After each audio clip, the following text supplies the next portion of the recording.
It is a similar problem all across Europe, but as you mentioned there, the cases in Belgium rising from around 2,000 per day about 3 weeks ago to over 5,000 per day, and hospitalisations up. Deaths are up to around 13 per day. So it's not a comparable situation to anything like we saw last year because of the vaccines. But certainly the government is saying we need to put a pause on certain things, like ensuring that now masks are mandatory, whereas there was much more of a relaxed atmosphere in relation to masks recently. The government will be saying that people should be encouraged to work from home where possible. They're not calling for any sort of restrictions like on bars or restaurants or anything like we've seen before, but certainly calling for a stringent, more widespread use of the COVID cert to ensure that people aren't spreading COVID in certain areas. But as you mentioned there, I caught up with Prime Minister Alexander De Croo today, and he said that Belgium will be falling short on offering booster shots for everybody. They're already offering booster shots for the vulnerable and the elderly, but won't be giving them to everybody for ethical reasons, because of course there are many people, many elderly and vulnerable healthcare workers in the developing world that just don't have access to vaccines. Well, in Belgium, we have made the decision to not give a booster injection to everyone.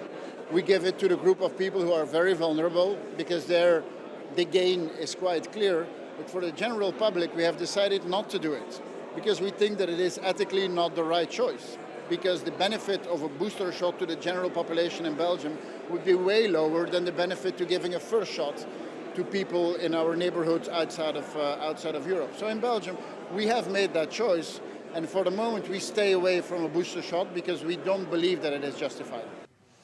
And Shona, Belgium produces more vaccines than any other EU country. What did the PM say about sharing vaccines with other nations that have low inoculation rates? Oh, that's right.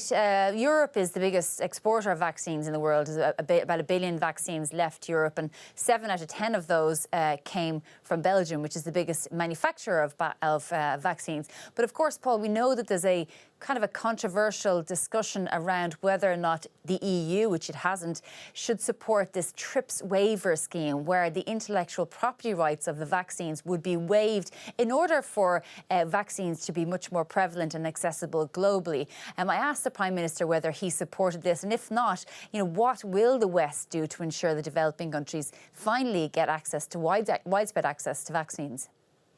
Vaccination today, in my view, is not so much about patents. It's about being able to produce it, and it's about being able to organize the vaccination. Organizing vaccination, it has not been an easy thing to do it in Europe. It's definitely not an easy thing to do it in other places of the world, but we are definitely ready to help and to share the expertise and the learnings from how we've done it in Europe. As the Belgian Prime Minister Alexander De Croo just speaking to me earlier, saying that Belgium won't be necessarily supporting this TRIPS waiver, but also making the point that it won't be giving booster shots to everyone, so that at least there are some developing countries can access vaccines.